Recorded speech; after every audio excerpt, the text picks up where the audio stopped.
Who is ready to cool off with a nice ginger lime granita? That would be me over here, me. I like some. They're a nice palate cleanser.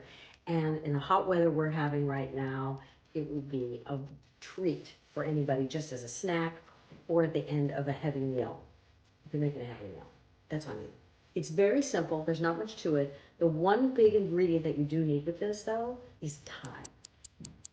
I first made this on my Food Network show, Daphne Dishes, you know, a precursor to my YouTube channel. Here's the ingredients. Now, in that recipe, it said a 2-inch piece of ginger. What the heck was I thinking? I don't know. Maybe that was from Network. I'm not quite sure what 2 inches is. I'm going to weigh it.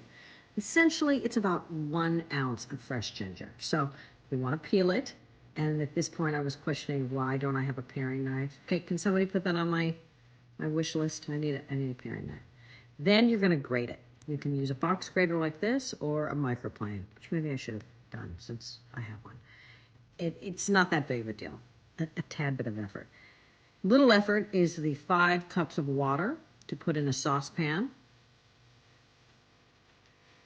And then the ginger. I use turbinado sugar, partly because I had this hippie upbringing and hippie moms used to use it. I don't think it's necessarily ethically better.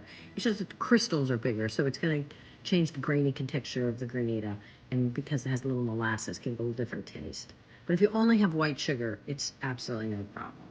Now you boil it, and then you cool it, and then you put in the lime juice. Yes, my limes look a little old. I'm being very honest about this. So here's the boiling process with the ginger, sugar, water. The cooling process. Now comes the limes. I wish I put a little more lime that day, but it's still good. But don't shrink on the limes. As previously mentioned, the most difficult part is the waiting. Isn't that what Tom Petty said? So I'm waiting for this to cool. And then once it finally cools at room temperature, I'm going to pour it in a pan, like so. It'll be just a very uninspiring pan. And it's going to go into the freezer. It was at night, and this is my freezer outside. And it seemed sort of Blair Witch Project when I put it in there. I'm scared. I got to go back in the house.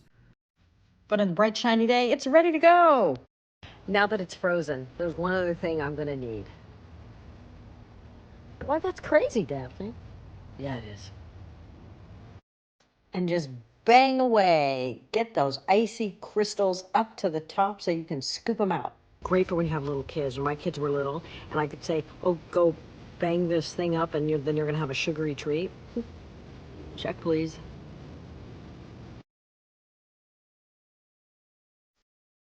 Oh, I have to just taste a little bit to see how it's going.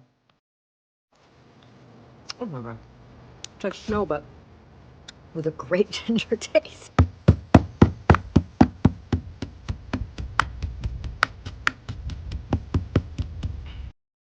I also like to put some lime zest in this, but my limes were so old I didn't in this case. But feel free to zest it up.